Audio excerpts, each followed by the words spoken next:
SPNation Season 2 brought to you by Sports Plus. So in the Sports Debate Show, we welcome your thoughts, so say what you gotta say and speak your mind freely. I'm your host, Kyla Cortez. Together with me tonight are Coach Renan Nitualo and Juan Banal. Hello guys, how are you tonight? Good evening. So we have a different type of hot takes for tonight. But this is what's current, this is what's happening, so we want to talk about it, right? So to share with you guys our hot takes for tonight, first we will be talking about, just remembering the Depende. And then giving up basketball for Jesus. And lastly, Game 5 prediction, Rain or Shine versus Magnolia. Medyo good range of topics. Medyo yung spectrum, medyo wide yung niya. Iko-cover natin from faith to honoring somebody, tapos biglang PBA na. Medyo biglang change topic sa last hot take. Medyo schizo tayo ngayon. Medyo hindi natin alam paano natin ilulugay sa sarili natin. Although sa first and hot takes, I think ang focus natin dito ay learnings and just remembering about life and basketball. So, are you guys ready? Sure. Okay, so four-time Defensive Player of the Year, Dikembe Mutombo, died last Monday. He's 58 years old and he died because of brain cancer. So, in remembrance of him, let's just, share his achievements all throughout his basketball journey. So, he was selected fourth in the 1991 NBA draft by the Denver Nuggets. 8-time NBA All-Star, won the league's Defensive Player of the Year 4 times. And keep in mind that this legend played for 18 years for the team's Atlanta Hawks, Philadelphia 76ers, then named New Jersey Nets, New York Knicks, and Houston Rockets. And beyond basketball, he's known for his, humanitarian work. So he established the Dikembe Mutombo Foundation, which aims to improve education and quality of life in DRC or Congo, back at his hometown. Yeah, that's right. So, and also he was NBA's first global ambassador, and I think you can see why, right? So, thoughts, guys? I think, Coach Ren, what's good about this is that I think both of us, we would probably have to agree na tayo medyo nakita natin si Dikembe talaga maglaro. And a lot of, maybe, I'm not sure, but the generation today would have zero idea of who Dikembe Mutombo is. And if you would see somebody in any court probably, after maka-block ng shot, okay? Pag nakita nyo may taong gumanon, automatic ang reference po nun ay si Dikembe Mutombo. Siya ang top of mind iisipin mo na ang nag-imbento. Well, lahat naman nag-imbento, nagpasikat niyan. Laki ng kamay ni Dikembe Mutombo, laki ng pa. And he is definitely known as a shot blocker. Ako kasi personally, when I would play, I personally, ikaw, Coach Rain, without a doubt, you find joy in making those outside shots. Without a doubt. You're affiliated. Ako naman, I enjoy blocking those shots. And that's why for me, Dikembe Mutombo was a household name.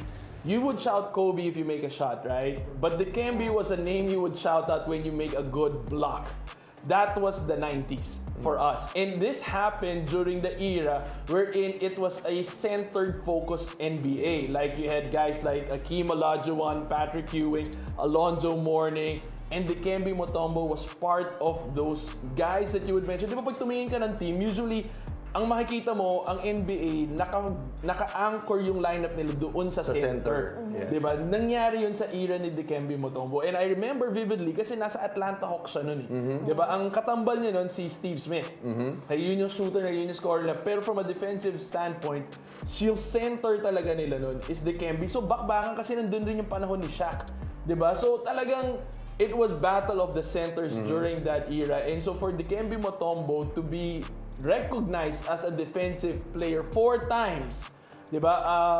Malaking bagay yun kasi he was playing against very, very talented bigs. Like even David Robinson was part of that that roster na of big men, diba? Kasi Akeem Olajuwon pa lang. Grabe yung, diba, 1,000 moves nga si Akeem Olajuwon eh, diba? The dream nga. And for Dikembe Mutombo to play good defense, spectacular defense, and siguro yung mga early 2000s, ang maaalala nyo na dyan is medyo si Shaq, nasa LA. Kaya hirap na hirap sila eh. si Atlanta. Kasi ang nakatapat lang nila, si Shaq talaga, and the Kobe Bryant and Shaq tandem. And ang laki ni Shaq, si Dikembe, syempre, nabubugbog talaga. But nonetheless, I think now is a good time to honor somebody by remembering what he used to.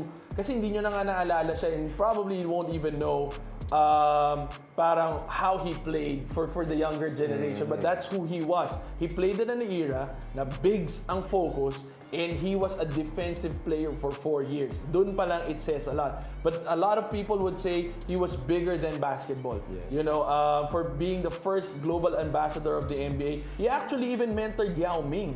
Di ba? Yun pa lang eh. Kasi nalipat siya sa Houston eh. And so backup na siya, matanda na siya noon. Pero he even said in his Hall of Fame speech na naging best friend sila ni Yao Ming. And malaking bagay yun kasi Yao Ming is obviously a foreigner like him. Yes. They didn't grow up in the US, and yet they got along together. And I think right now, even Yao Ming, we see him as an ambassador in the FIBA. And ganun yung impact nung isang bagay. And a lot of people will testify, even for you to have a huge impact sa bansa mo.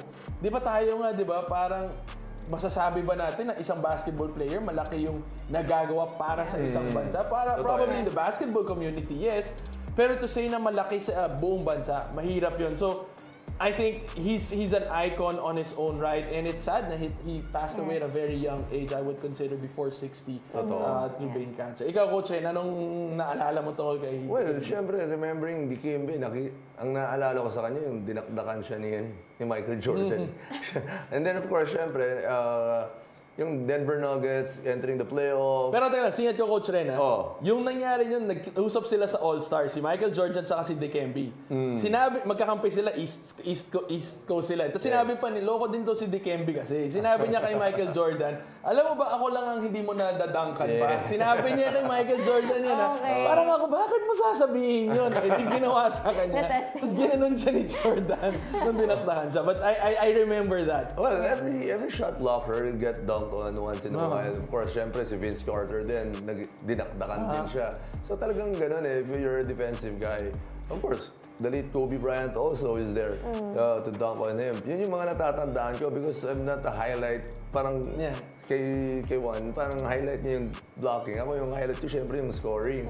So yun yung mga natatandaan. Of course, I can't forget the 2001 Philadelphia Sixers where nandun sila Allen Iverson, Aaron McKee is there, George Lynch, of course, si Snow. Sila yung mga Babot sila, nanalo sila ng Eastern Finals. And nanalo sila ng Game 1. Game 1. Di ba? Game 1, nanalo sila ng Game 1. That's a feat against the Lakers. Of course, led by Kobe Bryant and Shaquille O'Neal. Tama yung sinasabi ni Juan na it was dominated by bigs na offensive players and of course defensive players. Pero for him to be recognized as a defensive player, that's a very tough feat to achieve because like there's Shaqs, there's Alonzo Mournings, there's Patrick Ewings, there's Hakeem Olajuwon that nobody can defend. That's right. Kasi parang he's ahead of his time eh. His footwork was so the dream. It's really a dream. That's why he won like 2 championships. Because syempre, wala si Jordan nung nahira na yun. Di ba? Aminin natin yun. Well, and of course, syempre, after he retired, doon ko lang nalaman ito yung nasa script natin na parang he builds hospitals, schools for his for his country. Very it's bigger than basketball. It's like the other sport, soccer. There's another guy there who builds schools also. Parang sila, it's the same with Dikembe na talagang he looked to help other people, his countrymen to improve because alam niya yung pinaghirapan nila. I mean, yung pinagdaanan niyang hirap doon. And gusto niyang i-share yung blessings niya. And you have to point out also na after niya, di ba, on his own capacity yung magtayo siya ng ospital, magtayo siya Pero for the organization of the NBA, malaki rin yung contribution niya kasi look, can you imagine how global the NBA is today? Yes. And he was the first global ambassador. You have to understand na yung foundations nung where NBA is today to the world has a lot to do with what him. they can be. Yeah. Diba? And nagbukas talaga yung borders ng NBA. And I would like to think na that's not an easy feat. Diba? How, you know how Europeans see the NBA, diba? Na parang, no, we're bigger than you, we're greater than you. But then you have the best players in Europe now playing in the NBA. In the NBA. Right? So, it kind of broke down those walls. Diba? And then just reached out to more people. And kung sa Democratic Republic of Congo nga, inagawa niyang i-open pa yung borders na yun. Diba? Ngayon, ang pinag-uusapan na natin si Luol Deng, diba? Na yung naginawa niya for South Sudan. Olympics. Diba? Yeah, sa Olympics. Diba? So, lahat yan, makukonek mo at some point na si Dikembe Mutombo. And that's why a lot of people are saddened today because madami pa siyang work na he could have done. Yep. I know, yes. He might not have been as big as, Kobe or Jordan, but we can see that he is a great inspiration in and off the court, right? That's right. Okay, so our next topic for tonight, giving up basketball for Jesus. So, 21-year-old AJ Griffin of the Houston Rockets announced recently that he is leaving the basketball scene to enter full-time ministry. So as he said, and I quote, "I gave up basketball to follow Jesus." Because of this decision of retiring NBA, Griffin will be waived and his contract bought out. So, a lot are saying that this is such a huge loss. Respect for AJ Griffin because sacrificing a lot of money. Potential, money, career path. Yeah, it's talagang deep respect to him na talagang following his parang calling niya. Yeah.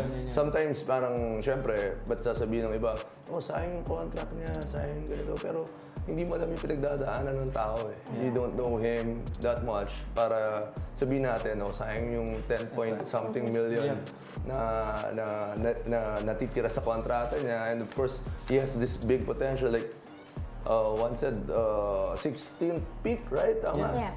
In the NBA. Taas nun. Ang taas nun for an NBA caliber team or NBA player. So talagang respeto lang. I mean, sobrang taas kamay ako for him na to sacrifice those things for his faith.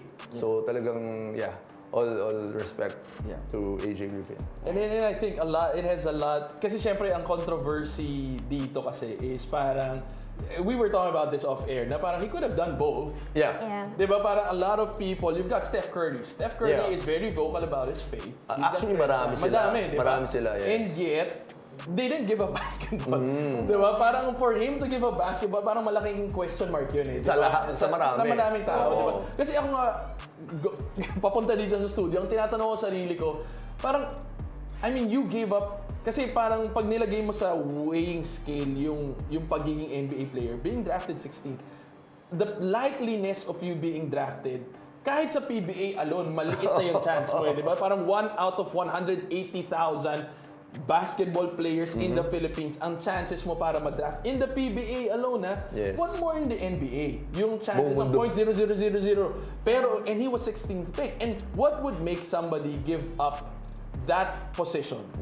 Diba? And I would have to agree with Coach Ren na I think that encounter that he had with his faith with Jesus, I think was so life-changing that nothing else mattered. Money didn't matter, status didn't matter, probably even people's opinion didn't matter to him. And parang ultimately nga, it's his, parang at the end of the day, this is what's more important. This is what's gonna bring fulfillment to me. Yes. This is what's gonna bring value to my life. Masaya. Diba? Dun siya eh, diba? So parang, which spills over to any other person I would like to believe na para it's very difficult to be driven by other people's opinions and thoughts about how life should be for you. Exactly. Diba? But then, if you get the call diba? And ikaw lang usually paminsan nakakarinig nun. Siyempre. Diba? Na parang, it's time, tingnan mo, for example, there are some players that don't do well as a player but then do better as a coach. Diba? Kasi yung calling nila, nasa coaching ka. Nasa coaching. Diba? So, it boils down to what you're being called to do. Kaya parang it's very difficult to judge any person when they make those major decisions. Diba? Pero ang maganda nga dito is for him, all that matters. And I think, I personally would like to attest to that when Jesus calls you, Diba? Parang nothing else really matters diba? But we're also called in different means. Siya, Yes. kinol lang siya to give up basketball. Diba? Hindi naman tayo kinocall ni Jesus lahat na i-give up mo kung anong ginagawa mo tapos ito lang gawin mo. Yeah. No? Totoo. He sends people to the marketplace diba? May Totoo. mga tao na nandyan at tinatawag na maging coach. Diyan kita magagamit din dyan ka. Diba? Or dyan kita magamit as a player. And siguro siya, nagkaroon siya ng calling na hindi ka sa basketball called. Even if 16th pick ka. So, for other people out there, I would like, and this is why I said na medyo emotional yung Yeah. side, ang nga. range ng topics Yes. natin di ba? Pero ako nga, I don't mean to sound preachy or anything. Oh. But it doesn't mean because you're in a certain place right now, you have to be there.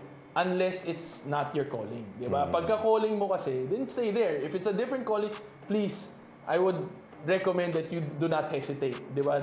This is a classic example of somebody who's willing to give up everything for something more important and gain everything else. And I think this is a valuable lesson kasi he's young. Yes, He's 21 very, years old. very young. Totoo And for yan, you to 21 ha? 21, And he 21. knows already, diba? Tsaka yung job security mo, $10 million. Sige Exactly. nga, Yeah. hindi ba medyo set ka kahit pa paano for life dun sa Yeah. ginawa mo? But Hindi ba pwedeng kunin niya yung contract, gawa siya basketball, tapos tulog siya sa tao? yun nga Di ba ba? yun yung madaming Oo, question di ba? marks Yeah. na parang, but again, mahirap mag-judge ng tao kung ano yung Totoo. sinabi sa kanya ni Lord, di ba? Totoo. So, but for him, yun talaga di ba? Obviously, for a 21-year-old to make a major life decision. Yes. Diba? And he even thanked his family dun sa video niya when he announced his retirement. He thanked his family for understanding and the management for understanding. Diba? Kasi buyout pa siya and all that. Hindi siya madali. Madumi pa yan diba? Na pwede mangyari. But he was willing to give that all up for what he believes in and what Jesus Christ called him to do. So, ako, same with Coach Renren, it's a very rare sight to see somebody to do something so drastic for his faith. And all respects to somebody who can do that. I mean, it's not the easiest path to take. But I have a question out of curiosity. Both of you are, still in the basketball scene, environment, fans, but professionally, wala na Would kayo I give dun. up 10 million? So, no. So my question is, for you guys personally, meron ba kayong gantong na-encounter na you gave up playing for something else? Maybe family, future? Siguro, focus on something when I was else? playing, I sacrificed a lot. Not basketball. It's more of the time from my family, my parents, my friends. Siyempre, I sacrificed not going out with them. Diba? Sacrificed You'd miss vacations. special events, diba? Yeah, I missed a lot of special events. Siguro yun yung mga sakripisyo na ginawa ko because for me, talagang basketball. Parang yun talaga yung path ko. Because yun that's why I'm all hands up with to AJ Griffin na talagang respeto yun. It's outside basketball na yun Kasi sa mga katulad ko na basketball is life, iba yung path. You would have to agree, Coach Ren, na madami rin hindi nakaintindi when you made sacrifices for basketball. Of course. Yes. Na hindi Of course. naglalaro ng basketball at probably outside basketball. Of course. Diba they would say na parang, hindi ka aatin ng kasal ng Kasi ganito may- mo. Yeah, Tapos kasi may may game game ka. ka. Mas importante ba yan kaysa sa pamilya? I'm sure Yeah. at some point. Buti nga nung nagkaanak na ako, pa-retire na ako So pwede na Kasi Yeah. feeling ko pag kunyari nanganganak yung wife ko tapos may basketball game ako, baka nung time na naglalaro pa talaga ako, Nandun baka ka sa naglalaro game. ako Which is nangyari, di ba? Oh, di ba? Wait, I can't, Gobert. Di ba si Rudy Oh. Gobert had to leave, okay. had to skip a game Oo. in this, just because nanganak yung asawa niya. And naging controversial yun, di ba? So, but again, kanya-kanya, hindi mo kanya-kanya. masasabi yung calling and then Yes. who are we Totoo to yan. judge, di ba? So, lahat tayo may sariling path, may kanya-kanya pa nagdadaanan. Ako naman, for my end, just giving up anything, I think if it's clear to you what your priorities are, Yeah. it's very easy to say no to things. Yes. No matter how shiny it is. Di ba? Pagka clear sa'yo yung priority mo, kasi ang mahirap dyan, tumanggap ka nga ng something shiny, pero hindi ka makakatulog sa gabi. Yun yung mahirap, you cannot fool Hindi ka yourself. masaya. Oo, hindi mo maloloko sarili mo di ba? So for somebody to make calls like this, they can sleep at night knowing na may peace of mind sila for the decision that they make. So, any learnings? Last, in a sentence, in short, what are your learnings? Kung saan ka masaya, doon ka. Simple as that. Parang wag mong i-validate yung sarili mo dahil sa sasabihin ng iba. Agree. Diba? Kung saan ka masaya, doon ka pumunta. Exactly. Ako, yung line na giving up basketball for Jesus, I'd probably take out the word basketball and put an underline and say giving up blank for Jesus because anything is worth giving up for Jesus. So that's my takeaway. Thank you so much for that. Very inspiring, guys. So, moving on to our last hot take for tonight. Rain or Shine versus Magnolia Hotshots. So, it was a do-or-die game last time. So, they will be having their Game 5 this October 5. So, parehas ng tayo, no? So, ano na? Ano ng predictions? Well, ang interesting sinabi nga ni Coach Ren kasi sabi niya, yung may trend i-bring up muna natin yung trend sa ano muna. Pag tinignan natin yung scoring scoring output Game 1 Rain or Shine 109, Magnolia 105. So all throughout the series, high scoring siya, above 100. Yeah. 100 or above 100. And Rain or Shine won by just 4 points, right? And then you have Magnolia in Game 2 winning 121. Rain or Shine only scored 69 points, So medyo, but then Game 3, bounce back itong Rain or Shine with 111, winning on overtime versus Magnolia, who scored 106 points. So they just won by 5 points. And then Magnolia again winning in Game 4, 129 to 100. So pag tinignan mo yung average winning, Rain or Shine wins by 4.5. Pero si Magnolia, 40.5. Times 10 yung lamang. Diba? So kaya parang, paano mo i-analyze tong laro na to, diba? Kasi extreme siya eh. Pero I was telling Coach Ren and Kyla na ito yung pinaka-controversial, I think, na series. Kasi hindi pa nagsisimula na media na kagad yung Rain or Shine. Because Coach Yengia was talking about paano nangyari dun sa placement natin. I think si Nadino even talked about it in another episode na naging controversial yun. Kasi kine-question ni Coach Yeng, paano nangyari na number 1 seed at number 1 seed? Dito pa lang magkikita na kagad. So nagkamali, parang hindi pinag-isipan. So dun pa lang, medyo mainit na kagad yung series na to. Kasi nalalagyan kagad ng spotlight eh. Meron kagad controversy, di ba? And then Game 2 happened wherein Ian Sanggalang inadvertently, quote-unquote, said na nasundot niya yung mata ni Aaron Fuller, which I spoke to Gabe Norwood and he said talagang torn cornea yung kay parang nakaluwa yung mata niya dahil dun sa nakatulak. So medyo masama. Masama talaga. And they were saying na nung Game 3 daw, the day before, they weren't even sure kung makakalaro siya. He just had to play through it. And I think even in Game 4, nakita-kita daw talaga yung parang blood red pa rin yung mata. So it wasn't as a simple accident. It could be a life-altering accident. Diba? But that's why the PBA, I think, so nagko-complain sila kasi dapat flagrant 2 yun. Sabi kasi daw, ang complaint kasi, di ba, para pagka sinundot ka at paakit yung bola, usually pataas yung kamay mo. Hindi pa ganun. Medyo hindi tamang, yun yung kine-question, di ba? Tapos, so, yun yung naging pero apparently, PBA already fined Ian Sanggalang. He's claiming that it wasn't done on purpose, but PBA fined him nonetheless of 20,000 pesos for that incident. But syempre, controversial yun, dapat na thrown out, diba? Si Ian Sanggalang. Ngayon yung Game 3, controversial din. Kasi sa overtime, si Ziv Lucero, pa-layup, hinabol yata ni Jonar Clarito, tapos sa mata daw ng mga players, mukha talagang clean block. Pero pag tinignan mo, goaltending siya. Ang problema, na block, diba? Ang hindi mo mare-review hanggang hindi dead ball. Exactly. So si Magnolia had to foul. Penalty. Di may 2 free throws. So na-reverse yung basket, pero na-shoot ng Magnolia, ng Rain or Shine yung 2 free throws. So na-nullify yun. So parang, which for me naman, rule talaga. Dead ball lang pwede mag-challenge, diba? But it was very, na parang, ang sinasabi nila, dapat na-call na nung referee nung goaltending pa lang para hindi na kailangan mag-foul ng Magnolia.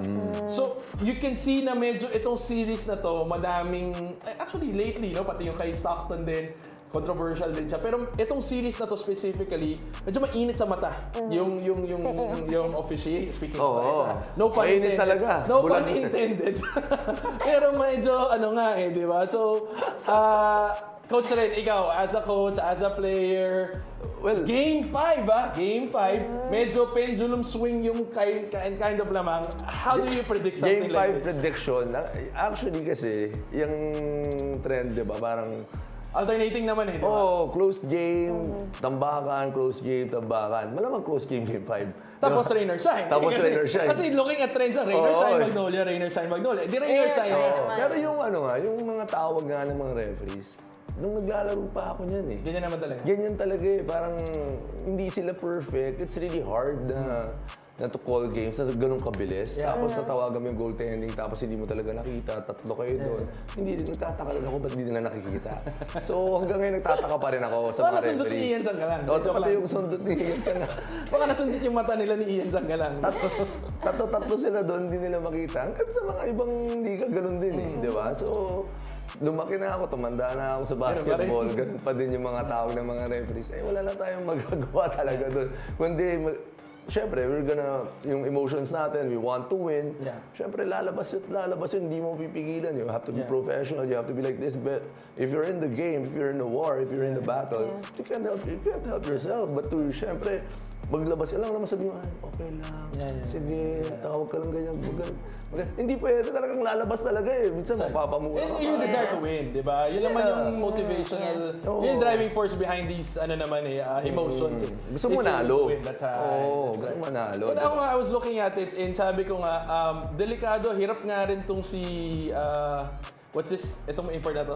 Pero yung prediction natin, anong prediction? Ako, game 5 ako, rain or shine ako. Rain or shine, pwede. Ayun yung ko eh, yung bago mag-start to, rain or shine. Rain or shine, wala. Di Magnolia na ako. Magnolia na ako. Hindi kasi, ang sarap panurin ng rain or shine eh. Totoo naman. And makikita mo, sina Karakot, si Karakot, even si Antonasio, they're really giving credit to yung coaching. finish lagi ng fast break. Diba? Pero ang problema nga ng rain or shine kasi, paminsan, ang strength kasi ng Magnolia is, pag natatambakan sila, dahil veterano, mas madaming veterano na naglalaro. Nakakahabol. Yes. Diba? Ang problema naman sa rain or shine, pag natambakan, hindi makahabol. Kasi bata rin sila. Even if may Gabe Norwood ka, even if may Bo Belga ka, hindi pa rin ganun enough yung firepower nila to surmount siguro a lead na ganyan kalaki. Kaya grabe yun naman yung average. 40.5, diba? Well, kasi yung import din nila, it relies also, he relies also on the locals. Agree. They feed him of a slash to the basket, drop pass, or hindi naman siya yung parang post player na talagang utility import. Utility import na which complements the players of Rain or Shine and the system of Coach Yeng. So it's a different kind of import. But the other imports, like Magnolia, give him the ball. Bahala siya. In other words, diba? Pag binigay mo yung bola sa import ng Magnolia, kaya niyang tumulong makahabol. Yes. Kasi si Aaron Fuller, hirap. Diba? Na pag binigyan mo siya, hindi siya yung tipong import na bubuhatin ko kayo, take charge at kaya. Kasi obviously, the locals will fail kasi nga bata. So you look to your import to kind of carry you that way, diba? But again, you have to consider, he's still playing not 100%. Diba? Isa lang mata niya. Oo. Diba? So malaking bagay yan. Again, even si Lucero also is not play. He didn't play in the last game, so hopefully he can play in the next game. So, but I agree with Coach Ren. This is a really, really good series. Very unpredictable. Mahirap yung trabaho namin na ipapapredict to. Pero again, Coach Ren, ang daya eh. Kasi tinignan yung trends eh. Balikan mo yung episode. Sabi ko Rain or Shine ako. Ayan, justified na. Pero in fairness kay Coach Ren, na vindicate naman nung games. Kasi nga, ang trend, Rain or Shine, Game 1, Magnolia Game 2, Rain or Shine Game 3, Magnolia Game 4. So malamang pwedeng Rain or Shine Game 5. Ako, sige, Magnolia ako. Dahil nga bulag si Aaron Fuller. Pero sana, speedy recovery. I hope it doesn't, but I heard it's not a simple case. Malala talaga. And it really harmed him. So, again, we're praying for the best for Aaron Fuller. And hopefully they can, they meet. Again, overtime sana. Maganda sana yung laban. Ayun ang mga analyst mo. So, Rain or Shine and Magnolia. Yeah. Okay, I think it's time for our comments. So, our first comment, Idol Renan, what if may 4 points way back Air 21? Wala, tamba. Yung 40 points na lamang, puro Ren Ritual. 10 3 points lang ni Ren Ritual. 4 points ni Ren Ritual yan. Sinasabi ko na sa inyo. Siguro mas madaling umabol, mas madaling manambak ng teams, mas madaling lumamang because advantage yung mga specialist like myself na who can shoot from that range. Yeah. Very exciting. It's going to be exciting. Without 4-point play, a 4-point line, Coach Ring, ganyan na rin naman yung range mo di ba? So, basic. Pinapagalitan lang minsan. Pero, Yeah. Okay, next comment. I respect that you give up basketball for Jesus. Pero let's be honest, paano ka mabubuhay kung wala kang pera? Most likely, basketball players mahihirapan kumuha ng career after basketball. Paano ka mabubuhay at kakain? Well, siguro naman, ilang years na ba siya sa NBA? 2 years pa. Oh, 2020. siguro may $20 million na siya. I don't know, ilang years pa lang siya. Yeah. Diba? Siguro ganun. Pero yeah, you have a point there, John Zamora, na it's really hard kasi iba-ibang perspective din ng tao because sometimes priority money, priority buhay, priority happiness. It really depends. Ngayon, itong si AJ Griffin, priority yung, syempre, yung faith niya with Jesus Christ. Kaya hindi din natin alam because syempre, baka mamaya may naipon na siya, may naitabi na siya because of his contract the past 2 years. And of course, syempre, yung kung paano yung itutulong niya sa community niya, sa family niya. So, I think he figured it out. And because syempre, yung faith niya with Jesus Christ, talagang alam niya na hindi siya papabayaan. Yun ang pinaka-importante. I think for him to even make this decision, he knew na alagaan siya ni Jesus. Diba? Na hindi basketball ang buhay sa kanya from day one, si Jesus. Diba? So, for him to give up basketball, it's still the same Jesus that's gonna take care of him. So, I understand what you're saying. And totoo naman, lahat naman tayo, we worry about basic needs. Diba? Pero, ang sinasabi nga dito is if you put Jesus Christ first, and seek ye first the kingdom of God, all these things shall be added unto you. Yes, okay. Next comment. I always salute many people quitting their career and turning to their ministries to Jesus, our Lord and Savior.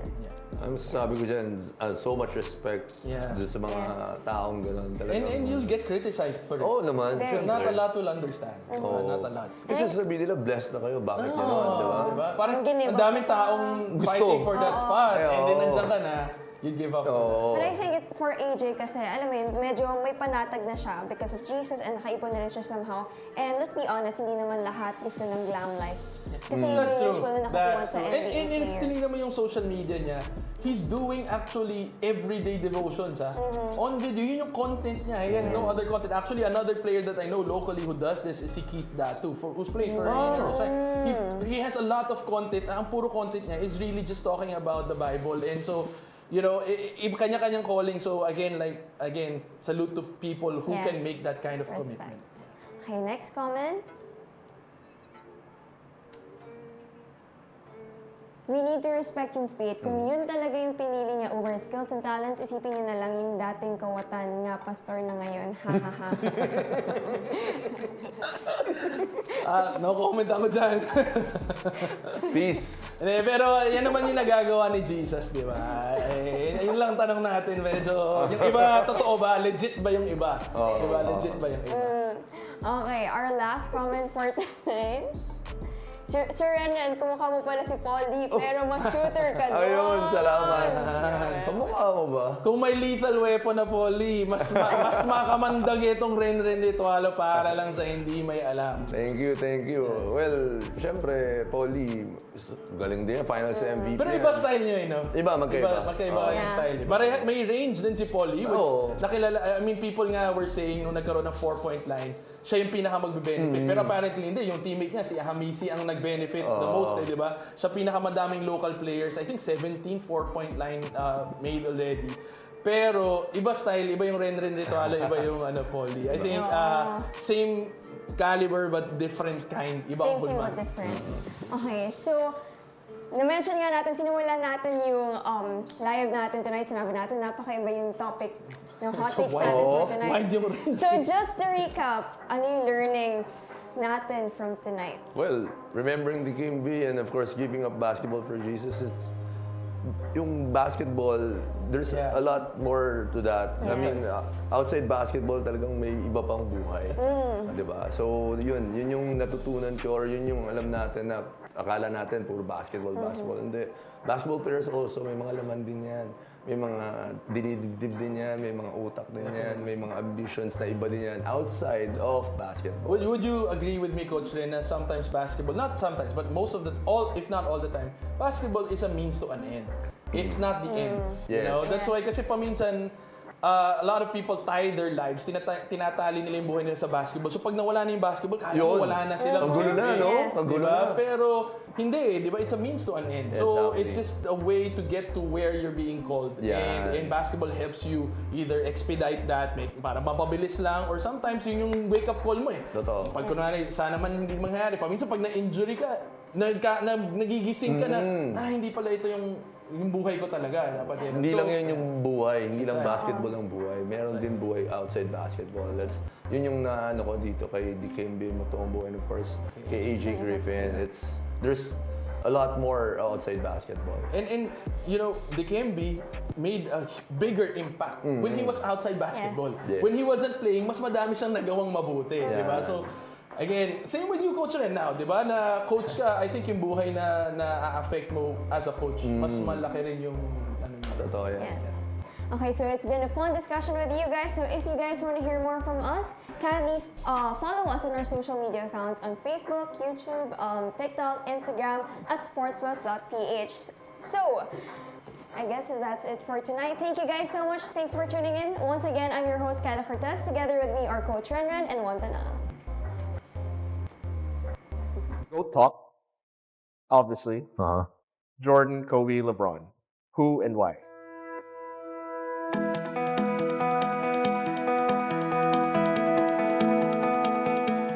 Growing up, I just only wanted to play basketball.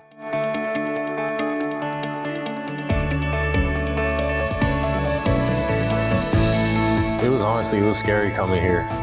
I didn't know anything about the Philippines. In the U.S., you call a lot of fouls. Here, no blood, no foul.